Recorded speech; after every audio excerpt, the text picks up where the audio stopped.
कांसीराम साहब जी बहुत पहले बोलते थे कि बहुजन समाज 85% है। सबसे पहले उन्होंने एक्यूरेट डाटा नहीं था, तब उन्होंने कहा था बहुजन समाज 85% है और इनकी हकमारी हुई है।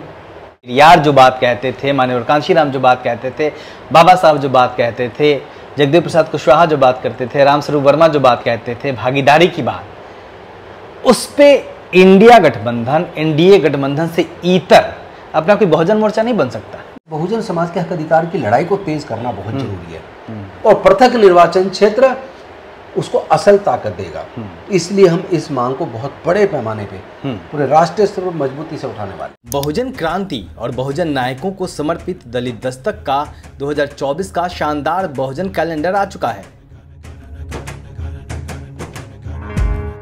कैलेंडर छोटे और बड़े दोनों साइजों में उपलब्ध है। बुकिंग के लिए दिए गए नंबर पर व्हाट्सएप करें या ईमेल करें। थोक में ऑर्डर करने पर मिलेगी आकर्षक छूट। जय भीम, मैं हूं अशोक दास, आप देख रहे हैं दलित दस्तक। भारत की राजनीति में कुछ महीनों पहले तक सबसे ज़्यादा चर्चा यह थी गरीबी की, बेरोजगारी की, महंगाई की। लेकिन पिछले 1-2 महीने में ऐसा हुआ कि अब सारी चर्चा महंगाई और बेरोजगारी से आके जाति जनगणना पर और दलितों की आबादी कितनी है, पिछड़ों की आबादी कितनी है, इस पे आके टिक गई है। उसमें दलित समाज, Bahujan Samaj, SC, ST, OBC समाज की राजनीति किस तरफ जानी चाहिए? क्या यह बहुजन समाज के राजनेताओं के लिए, चाहे वो BSP हो, चाहे समाजवादी पार्टी हो, चाहे RJD हो या फिर दक्षिण की पार्टियां हों, उनके लिए एक बड़ा मौका नहीं है कि वो बहुजन समाज की राजनीति को एक नई दिशा दें, इंडिया और एनडीए से हटके? हमारे साथ बातचीत करने के लिए हैं राजेंद्र पाल गौतम जी, जो कि दिल्ली के विधानसभा, सीमापुरी विधानसभा सीट से MLA हैं और उससे बड़ा परिचय उनका यह है कि वह सामाजिक आंदोलन में लगातार जुड़े हुए हैं, बुद्धिज्म के आंदोलन में जुड़े हुए हैं। मिशन जय भीम जो अभी देश भर में बड़ा काम कर रही है अम्बेडकरवाद के लिए, उसके संयोजक हैं। सर, जिस तरीके से मैंने कहा कि महंगाई मुद्दा थी, बेरोजगारी मुद्दा थी, अब जाति जनगणना मुद्दा हो गई। हर कोई कह रहा है कि हम जाति जनगणना कराएंगे। जाति को लेके इतना सेंट्रिक चुनाव, आपका लंबा अनुभव रहा है, 50-40 साल का आप देख रहे हैं करीब से राजनीति को, सामाजिक जीवन में है, कभी हुआ है पहले कभी नहीं हुआ। लेकिन कांसीराम साहब जी बहुत पहले बोलते थे कि बहुजन समाज 85% है। सबसे पहले उन्होंने एक्यूरेट डाटा नहीं था, तब उन्होंने कहा था बहुजन समाज 85% है और इनकी हकमारी हुई है। उन्होंने सबसे पहले कहा था जिसकी जितनी संख्या भारी उसकी उतनी हिस्सेदारी।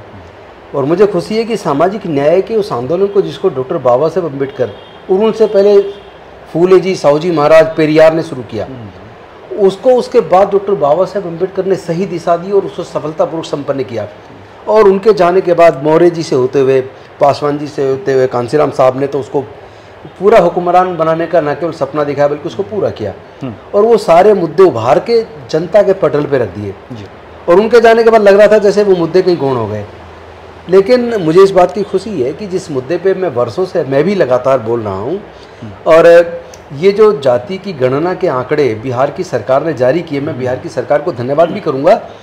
और उन आंकड़ों ने साबित कर दिया कि हमारे महापुरुष कितने फोरसाइटेडनेस थे, कि ये उन्होंने दूरदर्शिता तब थी उनकी जी, तब उन्होंने बता दिया था कि बहुजन समाज 85% है और आज आंकड़ों से साबित हो गया कि 85% है। दूसरा, हमारे महापुरुष देखो कितने उनके विद्वान उस वक्त वो रहे हैं।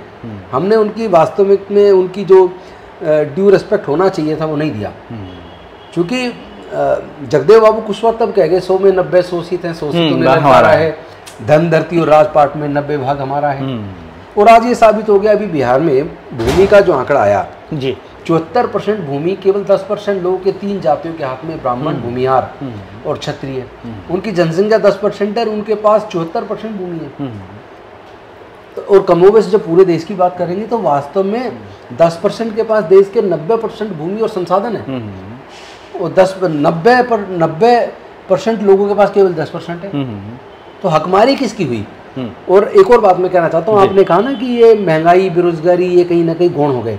ये गौण नहीं हुए हैं। एक्चुअली बेरोजगारी, गरीबी जी और महंगाई, ये तीनों मुद्दे कहीं ना कहीं इस हकमारी से जुड़े हुए हैं। ये जातिगत जनगणना से ही तो पता चलेगा कौन अमीर है कौन गरीब है, शैक्षणिक स्तर, सामाजिक स्तर या बाकी राजनीतिक स्तर पे या आर्थिक स्तर पे अलग अलग जातियां किस जगह खड़ी हैं।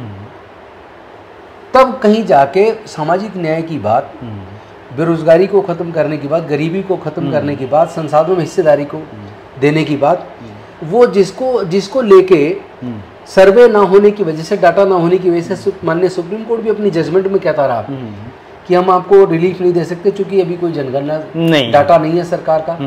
अब ये जो डाटा निकल के आया है, अब कोर्ट के पास भी कोई कहने के लिए बहाना नहीं है, अब तो उनको उनका हिस्सा देना पड़ेगा। आपने सामाजिक आर्थिक भागीदारी की बात की, जाति जनगणना पे बात हो रही है, सबसे ज्यादा जोर इसी पे है। सारी पार्टियां मान रही हैं, मानने के लिए मजबूर हैं क्योंकि नतीजा जो सामाजिक न्याय के सिद्धांत के खिलाफ जो पार्टी जाएगी उसका हारना तय है, इसलिए वो कहीं ना कहीं साथ है। लेकिन बैकलॉग की बात नहीं हो रही है। उनके लिए जो तमाम अभी चुनौतियां हैं इस समाज के साथ, कि एजुकेशन लेवल उनका इतना गिरा हुआ क्यों है, जो सरकारी स्कूल हैं जहां पे समाज के बच्चे जाते हैं उसकी स्थिति सुधारने पे बात नहीं हो रही है। सिर्फ गिनती करने की बात तो कह रहे हैं लेकिन इस पे बात नहीं हो रही। मैं बताता हूँ, दो चीज़ों में बात के देखो जी। पहली चीज़, आज जो केंद्र में सत्ता में पार्टी है वो देश के संविधान को बदलने की साजिश कर रही है, वो देश में राजतंत्र थोपने की साजिश कर रही है, वो बाबा साहब के संविधान की जगह पर मनुस्मृति लाने की बात कर रही है, वो हिंदू राष्ट्र बनाने की बात कर रही है। हिंदू राष्ट्र का मतलब मनुस्मृति का शासन, जिसमें SC ST OBC माइनॉरिटी के हक में तो हिस्से में कुछ आएगा ही नहीं।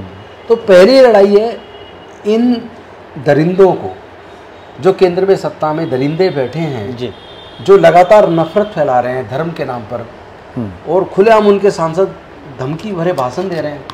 और तो और अभी आपने देखा BSP के सांसद कुंवर दानिश अली जी को किस तरीके से बीजेपी के सांसद ने बोला। और सबसे दुखद तो ये है कि OBC के ही लोगों का अक्सर इस्तेमाल हुआ, रिजर्वेशन इन प्रमोशन बिल को फाड़ने वाला में भी इस्तेमाल अपने दलित भाई का हुआ। तो हमारे लोग जीत के जाने के बाद वहाँ जाकर अपनी पार्टी के गुलाम बन जाते हैं। इसीलिए मुझे डॉक्टर बाबा साहब अम्बेडकर जी की वो बात आती है याद, जिसमें वो पृथक निर्वाचन मांगा था उन्होंने, यानी SC ST सांसद विधायकों को SC ST चुने।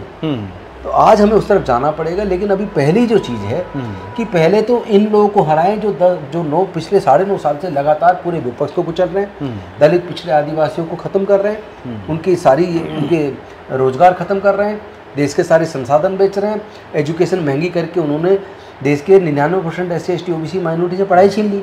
सवर्णों में एक चुप्पी है, अजीब सी खामोशी है, कोई कुछ नहीं। उनको तो ये लग रहा है ना कि उनके लिए एक गोल्डन टाइम है, जो उनका सपना हिंदू राष्ट्र बने और बाकी सब जो गुलाम हजारों साल हमारे गुलाम रहे, अब वो बोलने लगे हैं, बोलने की ताकत आ गई है उनके पास, वो फिर से हमारे गुलाम बने। तो उनको लगता है कि सबसे जो इजी उनको गुलाम बनाने का तरीका तो वो तो BJP बना पाएगी, इसलिए वो स्वयं जाति तो सारी BJP के साथ है।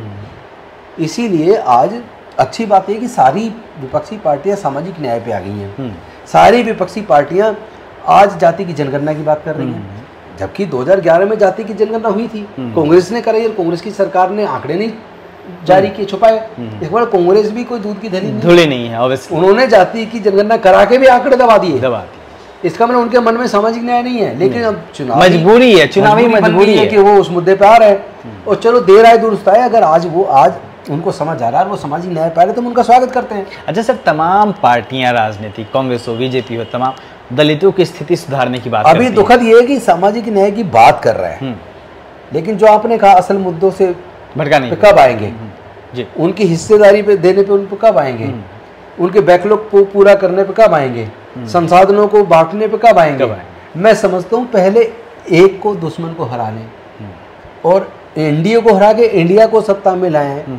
लेकिन ध्यान रहे कि इंडिया के आ जाने से समाधान होने वाला नहीं है, फिर अगली लड़ाई इंडिया के साथ भी लड़नी पड़ेगी, ताकि जिन मुद्दों पे चुनाव लड़ रहे हैं अब उन मुद्दों को पूरा करो सर, बैकलॉग पूरा करो जी, हमारी हिस्सेदारी करो, जमीन में बांटो हमारी संख्या के हिसाब से। तो जो बाकी सारे मुद्दे हैं उसके बाद उन मुद्दों पे सरकार को भी हमें घेर के लाना पड़ेगा। अभी तो बीजेपी चूंकि पूरी तरह नकारात्मक काम कर रही है, तो पहले वो एक को हराना जरूरी है। तत्कालिक सब मोर्चों पे एक साथ नहीं लड़ा सकता। पहले एक को पहले देख लेते हैं, पहले उसको साइड करते हैं, उनको 150 से नीचे लेके आते हैं और इंडिया को ताकत देते हैं, और उसके बाद इंडिया से कहेंगे अब आप जो वायदे किए थे, जो सामाजिक न्याय की बात करके आप आए थे, और जो आपने ओल्ड पेंशन स्कीम लागू करने की बात की थी, आप हमारे सबके जो हक मरे हैं उनको हक देने की बात की थी। राहुल गांधी जी ने कहा था जिसकी जितनी संख्या उसका उतना हक, तो भाई अब हक दे दो, जहाँ जहाँ सरकार है वहाँ तो दे दो हक। नौकरी में भी जितनी पोस्ट है उसमें हमें दे दो हिस्सा, यही हमारी मांग है। तो अगर इस मांग को हम इनसे लागू करवा पाते हैं तो ये बहुत बड़ी हमारी सफलता होगी। और मैं समझता हूँ कि छोड़ना इनको भी नहीं है जब तक ये अपने वायदे को सर, आपने तमाम पार्टियां खड़ी हैं दलितों को न्याय देने के लिए, दलितों को, पिछड़ों को इंसाफ देने के लिए, गरीबी दूर करने के लिए। जाति जनगणना के नतीजों ने साफ कर दिया है कि हम हैं। आपने तमाम माननीय कांशीराम जी का नाम लिया, जगदेव प्रसाद कुशवाहा का नाम लिया, और जो तमाम हमारे आइडियोलॉग रहे हैं, हमारे महापुरुष रहे हैं, कि उन्होंने वो लड़ाई लड़ी और उसका नतीजा है कि उस पर आज मुहर भी लग रही है और उन्होंने बहुत पहले देख लिया था। तो ऐसे में आज के वक्त में जो बहुजन राजनीति है वो काफ़ी मजबूत स्थिति में है। जब से राजनीति बहुजनों की शुरू हुई है, समाजवादी पार्टी है, राष्ट्रीय जनता दल है, नीतीश कुमार है, लेकिन अनफॉर्चुनेटली ये पूरा इंडिया जो गठबंधन है अभी ये इग्नोर कर रहा है। जी, बीएसपी है अभी ये SC ST OBC का जो बहुजन, मेरा सवाल दूसरा है, मेरा दूसरा सवाल बीएसपी है या फिर दक्षिण की पार्टियां हैं जो खुलकर मनुवाद के खिलाफ खड़ी दिखाई देती हैं।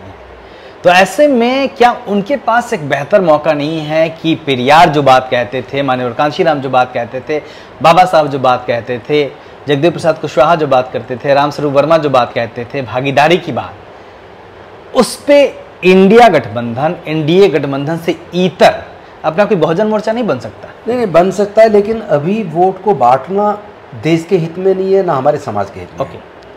अभी तो पहले तो एक जो ज्यादा खतरनाक दुश्मन है उसको हराना है। उसके लिए थोड़ा बहुत नुकसान उठाना पड़ेगा तो हम उठाएंगे। लेकिन ये जो इंडिया गठबंधन है जिसको हम जिताने की बात करें, इनसे भी अभी तय हो जाए कि ये बहुजन समाज के मुद्दे हैं। नॉर्थ इंडिया से लेकर साउथ तक जो कौन करेगा ये तय, कौन करेगा ये? हम करवाएंगे ना, उनको घोषणा पत्र जारी करना पड़ेगा। सामाजिक शक्ति इतनी मजबूत करेंगे कि हम इनसे बैठ के डायलॉग करेंगे, ये हमारे मुद्दे हैं, आप घोषणा पत्र में शामिल, सामाजिक न्याय पे आ गए, अपने घोषणा पत्र में हमारे ये सामाजिक मुद्दे शामिल करो। और साथ में ड्यू शेयर, जो भी सत्ता में आप चुनाव में भी जो जा रहे हो उसमें ड्यू शेयर दो भाई। पहले अभी साबित करो ना टिकट देने में साबित। अगर आप टिकट देने में साबित नहीं कर रहे हो तो फिर इस बात की क्या गारंटी है सरकार बनाने के बाद दे दोगे? तो ये दबाव आप कह रहे हैं कि अभी जो तत्कालिक दुश्मन है जो ज्यादा खतरनाक है, जैसे भारतीय जनता पार्टी, उसको रोकना जरूरी है। जी, लेकिन मैं तो ये कह रहा हूँ अभी उसको रोकने के लिए तमाम विपक्ष साथ आए, सपा बसपा JDU JD सब लोग आए, लेकिन जो एनडीए है उस पे भी दबाव बनाना चाहिए कि वो अपने घोषणा पत्र में सामाजिक न्याय को प्रमुखता से शामिल करे, ताकि वो बाद में उस पर दबाव बनाया जा सके। मैं कह रहा हूँ एनडीए की तो मजबूरी बनने वाली है, क्योंकि एनडीए बुरी तरह हार रहा है। ये एनडीए को समझ भी आ रहा है। मोदी जी को क्या पड़ी, यूट्यूबर्स को बुला के अपने चैनल से लिंक करके उसको, या अपने चैनल को प्रमोट करने के लिए वो एड पब्लिक से कह रहे हैं जी मेरे इस पे जुड़ो, सब्सक्राइब। जैसे हम लोग मैंने उनका देखा चैनल, उस पर लोग देख ही नहीं रहे उसको, व्यू ही नहीं। वैसे तो करोड़ों लोग जुड़े हुए इस पे, पर उसे व्यूअर नहीं है, व्यूअर 1000 भी नहीं आ रहे। इतना बड़ा आदमी, देश का इतने बड़े लोकतंत्र का प्रधानमंत्री, उसके चैनल को कोई मतलब खुद ही एक्सपोज हो गए हैं अपने ही मंच पे। उससे ये पता लग गया कि अब मोदी जी से लोग तंग आ चुके हैं, अब लोग मोदी जी को पसंद नहीं कर रहे, अब लोग मोदी जी को सुनना नहीं चाहते, मोदी जी के सांसदों की गुंडागर्दी से लोग परेशान हैं, और सामाजिक न्याय की विचारधारा के खिलाफ जो उनके लोग बयान देते रहते हैं उससे लोग खिलाफ हैं। इसलिए देश के लोगों ने तो मन बना लिया उनको जवाब देने का। ऐसे में वोट का बंटवारा करना कहीं ना कहीं फिर से जातिवादी जो सामंतवादी लोग हैं उनको कहीं ना कहीं मदद करने वाला। ओके, मतलब आप कह रहे हैं कि सब लोगों को एनडीए को हराना चाहिए और सबसे पहला लक्ष्य बहुजनों का यही होना चाहिए। बिल्कुल क्लियर। आपने सेपरेट इलेक्टोरल की बात कही जी, आपने, मैंने कुछ दिन पहले एक आध वीडियो देख रहा था, आप इसका जिक्र कर रहे थे। उस मुद्दे का जिक्र आप क्यों कर रहे हैं? आपको क्यों लग रहा है कि इस वक्त में वो सेपरेट इलेक्टोरल पे बात होनी चाहिए? देखिए, और ये और इस पे किस तरीके से आप काम करें? इसलिए जरूरी है, जब आज सामाजिक न्याय की बात हो ही रही है जी, तो सामाजिक न्याय का सबसे बड़ा जो आधार है, जो डॉक्टर बाबा साहेब अम्बेडकर जी ने राउंड टेबल कॉन्फ्रेंस 1930, 1931, 1932 के माध्यम से अंग्रेजों को ये बात कन्विंस करके, आर्गुमेंट से मनवा ली कि हमें पृथक निर्वाचन क्षेत्र चाहिए, ताकि हमारे SC ST के लोग हमारे SC ST सांसद विधायक चुने, तो वो हमारे सच्चे प्रतिनिधि होंगे, वो समाज की बात करेंगे, समाज की आवाज़ बनेंगे। लेकिन गांधी जी की जान बचाने के लिए और हमारे समाज का नरसंहार ना हो जाए, इसलिए मजबूरी में डॉक्टर बाबा साहेब अम्बेडकर जी को समझौता करना पड़ा। 24 सितंबर 1932 को पुणे पैक्ट हुआ और उसके समझौते की वजह से उसका परिणाम ये कि आज हमारे सांसद विधायक हमारे नहीं है। आज वो आंख मीच के जिस पार्टी से जीत के आया था उसकी आंख मीच के उसकी बात करते हैं, अपने ही समाज का गला कट रहा है और काटने वाली योजनाओं को पारित करवा रहे हैं समर्थन देकर, चूँकि वो सच्चे प्रतिनिधि नहीं है हमारे। इसलिए हमारा प्रतिनिधि तब होगा जब उसको हम चुनेंगे। इसलिए पृथक निर्वाचन क्षेत्र की जो बाबा साहेब की मांग थी उस असल मांग पे हमें वापस आना होगा और आने वाली 3 दिसंबर को दिल्ली के रामलीला मैदान में बहुजन अधिकार सम्मेलन हम लोग बहुत बड़े पैमाने पे कर रहे हैं और उसके माध्यम से पृथक निर्वाचन क्षेत्र की मांग को बहुत मजबूती के साथ हम देश के सामने रखें। राजेंद्र पाल गौतम लगातार सक्रिय हैं, देश भर में घूमते हैं, 20 दिन आप देश के अलग अलग हिस्सों में रहते हैं, लाखों लोगों से मिलते हैं, मुझे लगता है 1 महीने में।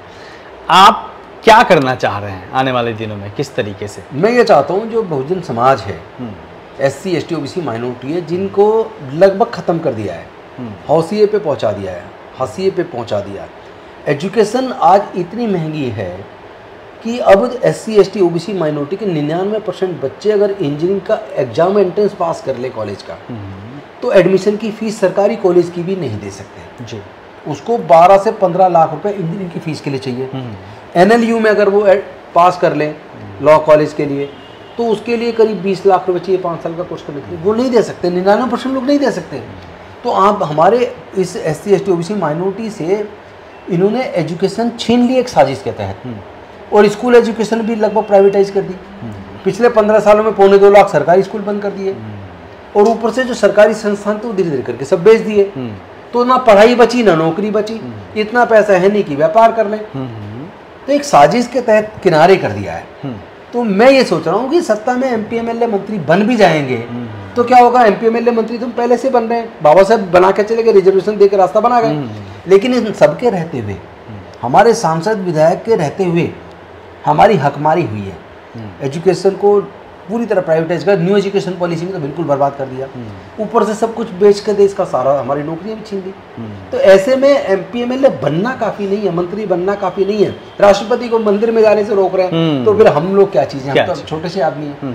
इसीलिए इस बहुजन समाज के हक अधिकार की लड़ाई को तेज करना बहुत जरूरी है और पृथक निर्वाचन क्षेत्र उसको असल ताकत देगा।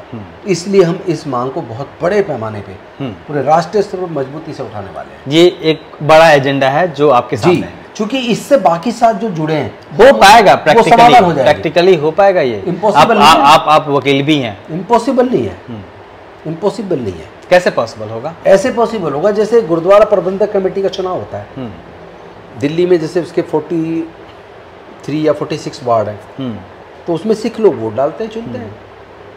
इसी तरह बाउंड्रीज तय कर दी जाए, उतने ही वो बना दिए जाएं सांसद के लिए, विधायकों के लिए, काउंसलर्स के लिए, और उनका चुनाव अलग हो, उनको केवल SC ST वोट डाले। ये डूएबल है, इसमें क्या प्रॉब्लम? इसमें जो SC ST समाज के, पिछड़े समाज के जो MLA MP बैठे हैं, MP तो खैर दिल्ली में बैठे हैं, MLA जो देश के अलग अलग हिस्सों में हर विधानसभा में बैठे हैं, उनकी महत्वपूर्ण भूमिका होगी, क्योंकि मामला तो वहीं से पास होगा, केंद्र से ही भूमिका उनकी होगी। लेकिन मैं ये कह रहा हूँ, अगर बच्चा रोएगा ही नहीं तो माँ कोई दूध पिलाने वाली नहीं है। हम पहले कम से कम उस डिमांड को मजबूती के साथ देश के सामने रख तो दें, लोगों को एहसास तो करा दें डॉक्टर बाबा साहेब अम्बेडकर जी ने आखिर ये पृथक निर्वाचन क्षेत्र क्यों मांगा था। फिर हम ये तो रख दें कि उसके बदले में जो मिला उसका हमें नुकसान क्यों भुगतना पड़ा, उसके नुकसान के कारण क्या हैं, और जिस कारण से नुकसान हो रहा था उस कारण को दूर करते हैं, ताकि जिस वजह से डॉक्टर बाबा साहेब ने राजनीतिक प्रतिनिधित्व दिलवाया वो ट्रू रिप्रेजेंटेशन मिलना चाहिए, जो नहीं मिल रहा है। सच्चा प्रतिनिधित्व दिलाना भी बाकी है। इसलिए इसको एक छोटी मांग मत समझिए, ये बहुत बड़ी चीज़ है, इजी नहीं है, तो दिल्ली नहीं होगा जी। लेकिन अगर पूरे देश में समाज चाह ले तो ये हो जाएगा। किसने सोचा था जातिगत जनगणना होगी? सब तो खिलाफ थे। मतलब ये जरूरत है, और बिना उसके जो दलित समाज है, आदिवासी समाज है, उसका भला नहीं होने वाला, उसके बिना नहीं, सालों बीत जाएंगे। उसके बिना हमारे सांसद विधायक कभी हमारे नहीं बन पाएंगे। वो लोग पपिट्स होंगे और वो आंख मीच के समर्थन करेंगे उस पार्टी की नीतियों का जो जिस पार्टी से चुन के आएंगे। जी, तो ये चाहे वो उन्हीं के समाज के खिलाफ क्यों ना होनी। और रामलीला मैदान में आप इस मांग को उठाने वाले हैं? जी। रैली कब है? 3 दिसंबर। 3 दिसंबर को। तो 3 दिसंबर की तारीख नोट कर लीजिए। एक बड़ी मांग दिल्ली से उठने वाली है। राजेंद्र पाल गौतम जी ने बताया पृथक निर्वाचन का मुद्दा, बहस शुरू होगी तो रास्ते भी निकलेंगे, समाज समझेगा भी। कैमरामैन वीरेंद्र के साथ मैं अशोक दास, दलित दस्तक।